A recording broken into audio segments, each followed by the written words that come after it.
Hi, welcome to IMEC. I'm your host Adam Skura, and these are some IELTS tips. On today's program, we're going to be looking at some tips for speaking. So I'm going to give you all 5 tips, and hopefully this can help you at least get a better idea of what's required for speaking on IELTS. First tip seems quite obvious, but practice. Now, most students don't realize that they need to practice all the time, and the best way to practice is in useful everyday situations. For example, buying, selling, trading, inquiring, answering. All of these things are topics that come up on the test in various forms. Second thing that you should look out for is don't repeat. Now, what I mean by don't repeat is don't repeat a question back to the person during the speaking test, and also don't repeat your ideas. So if I were to ask you something like, what are your hobbies? You shouldn't say, what my hobbies are, blah, blah, blah, blah, blah. Or, oh, what are my hobbies? Well, my hobbies are...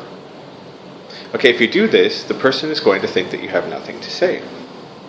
On the flip side, let's say that you have some idea that's being repeated. For example, I ask you, what are your hobbies? And you say, I like reading. Okay, I like reading. No problem. Then I say, what did you do on your last holiday? And you say, well, I like reading, so I was reading. The problem with answering in this way is the person is going to think that you only know one leisure activity, reading.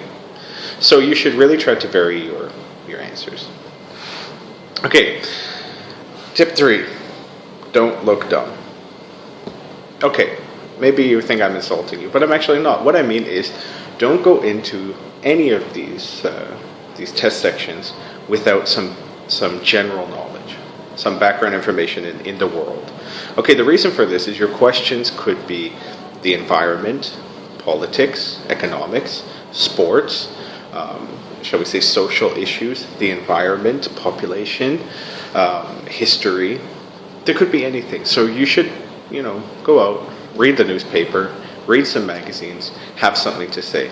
The worst possible thing on the speaking test that you could ever answer is, I don't know. Because all of the topics are quite general. So if I asked you something like, can you compare the traffic between your own country and Malaysia, for example, and you said, I don't know because I don't drive. This is the point where you need to just simply make up something.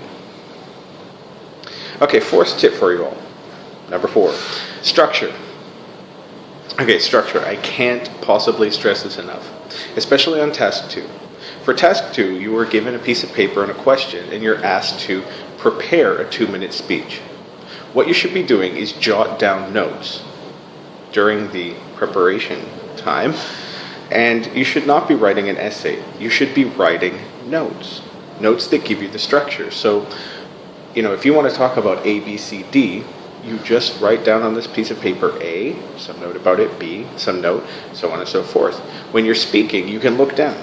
Oh, I'm on B. Okay, and you can find your place and you can get back to what you were talking about. Structure is important. You should have a clear beginning, a clear middle, and a clear end. Okay, the last thing I'm going to talk about today is linking words.